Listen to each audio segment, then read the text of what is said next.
Humans. We're known to be social creatures, but a lot of us identify as introverts, which may contradict this point, but others identify as extroverts or ambiverts, which is just a combination of the two. Many people here, or I'd at least assume, would be introverts, especially since people who would rather be online than outside during vacation would probably fall under that category. But to be completely fair, we don't have a choice, or at least we respect this choice. So there are definitely more people who may not be as introverted as they make it seem. Still, there is a considerable amount of people who are more introverted and go onto YouTube. But back to the bigger picture. Regardless of anyone's label, everyone wants attention. The main difference is the way they get it. For extroverts, these ways may include meeting people in person, going to concerts, talking to people, playing sports, dating in clubs. For introverts, meetings might be texting, concerts might be watching videos, since the content is often one sided. Talking, voice calls, and sports are kind of like gaming, especially due to the competitive nature. And we all know that the equivalent for dating online is simping. Just kidding, e dating or something exists. And clubs are streams, since I can't find or put the actual equivalent on this video. But I digress. What's interesting now is that everything on the right is just gone, and by gone I mean illegal. That leaves things only on the left to do. Does that make us introverts? Probably not. Does that make us more introverted? Probably.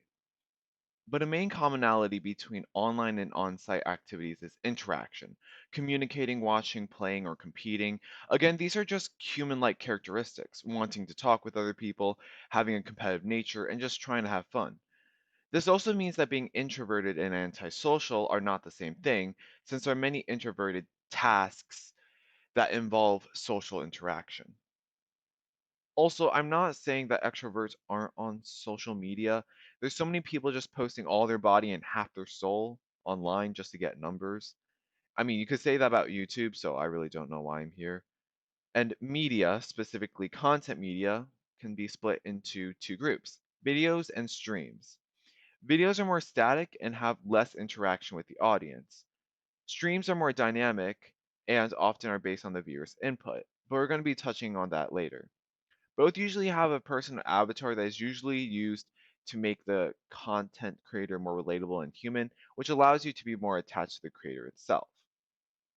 Other social media are self explanatory for why they can be extroverted or social.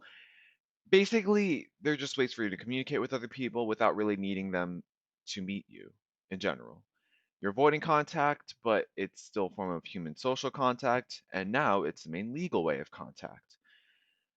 But the main point here is that you might not be as introverted or antisocial as you think. If you have the skills to talk to people online, you can definitely transfer those skills to talk to people offline as well. Initiating conversations with people online would probably be easier because you feel detached from the situation. If you don't like them, you probably won't see them again. And there's also hardly any consequence. In offline life, it's obviously harder. It can be a much more awkward experience, and you have to use social skills to keep a conversation productive. Still, if you want to project confidence and good manners, then you would likely have a good impression. So maybe we are still social creatures in some way. Here's something more about creators in general, though: face reveals. I don't really understand why these are necessary other than to legitimize someone's existence. Quick history lesson here. Rulers use architecture, religion, art, and a few other things to show that they're influential and powerful. People, for just existing, they just need to exist, maybe have a voice, and the face shouldn't really matter, honestly. Creators are put on a higher plane of existing, so more information is expected from them. Maybe instead of architecture, they have a profile and content. Instead of religion, they have a stan fan base. And for art, they might have fan art or something created by themselves. But let's put this into perspective. Stranger Danger 101. Don't give your personal information online, kids. It's just something that we learned a long time ago, but I guess we just forgot once we got into social media platforms. I mean, there are a couple of times when I remember that younger people would just aggressively assert their age when people say that they act a lower age. Just because someone says that you act like you're 7 and you're 12 or something doesn't mean that it counters that point. Either the person is right or is just trying to insult you. The best response is just to ignore the person, since it'd be good for you, since that person would just probably be hating on your guts, or for the other person because you are being annoying to that other person. And you also don't see people who are 32 just announcing their age either. That's just creepy. But again, if you don't give random information away, you shouldn't be asking random people for their information either. If you watch a creator and constantly ask that, you're basically saying, hey, I've been stalking you on the internet lately. What's your name, address, favorite color, arm length, blood type? I mean, what are you going to do with all this information? Name and address for P.O. boxes, maybe? Favorite color and arm length for a shirt or something? I'm not even going to ask for the last one. And yes, this is an exaggeration, but for like comments in general, people are weird. And yes, there are jokes too, but still. I said I was going to talk about the whole streaming thing, and yes, this is all over the place, but here we go. This is something called the one-sided friendship. And well, I double checked to make sure that this term didn't already exist, and well, it does. So here's the definition I found online, but let's throw this out the window because we don't have time for that.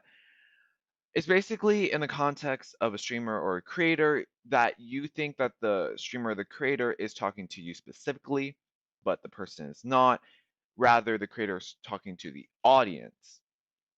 And this is quite interesting to think about, honestly, because the creator and a friend oftentimes have a lot of similarities, right? They both might talk about stories, thoughts, and problems that they have in general, and you might relate with them. But that can cause a misguided feeling of trust from the viewer to the creator, but not vice versa. Say, for example, you have a creator who told an audience about a childhood story and maybe some issues they had to go through.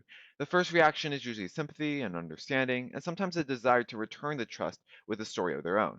That's actually perfectly fine in private, since the main motive of the creator would be likely to help other people and let them know that they're not alone. A side effect, however, is a feeling of trust and desire to defend a person as if you're that person's friend, as you would do with your real friends. And well, this isn't all bad.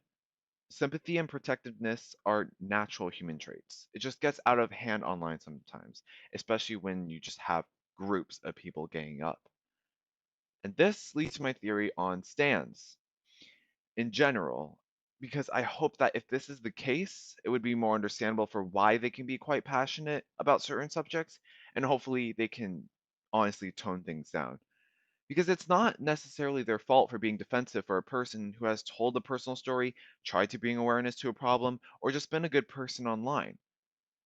But when it comes to harm other people or take over their own lives, that's a very large issue. But still, if you're coming in contact with anyone online, quite frankly, remember that every account and comment you have has another person with beliefs and feelings of their own. They had to come through some sort of justification to be a certain way.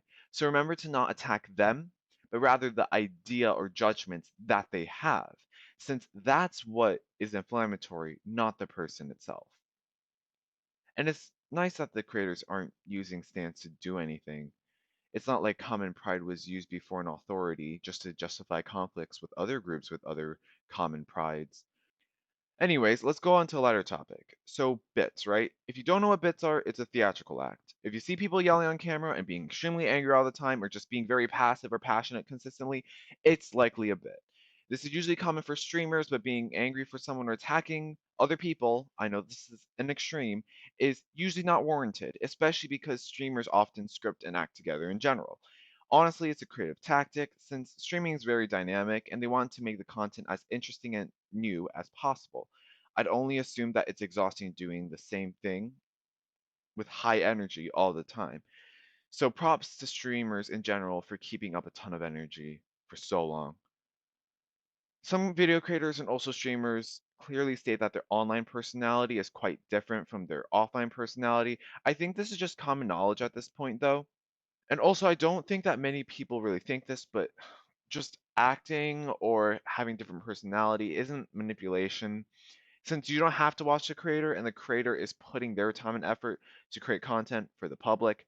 If they're trying to get sympathy points for an act or they're trying to take advantage of other people, then that's where we draw the line. In general, it's really entertaining to watch. And honestly, it's a nice creative source of content.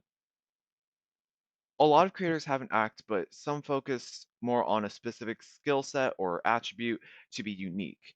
That can make certain creators seem perfect, but that leads to another thing. Stop idolizing creators. Thanks. If you think that they're a good role model and maybe like their mannerisms, characteristics, or abilities, learn from them. I don't see many examples of idolizing people other than stan accounts, or at least aggressive ones. Defending people is fine in general, but attacking other people just harms both sides, because it obviously is aimed to hurt the target, but it also hurts the defended person, especially since they're trying to do it in the name of a person that likely does not want to damage the relationship with another individual or damage that person's own reputation. Blindly doing anything is also very harmful. If someone blindly defends a correct point and attacks everyone who contradicts it, it would be logistically right, but morally wrong. If someone, especially a group of people, blindly defends an incorrect point and then attacks anyone else who opposes it, it would be both logistically and morally wrong. And this reaches into a cultist territory, where a group of people stay in a community founded by incorrect principles and just shun the outside. But that's something we can probably talk about some other time. Then again, why does this all matter?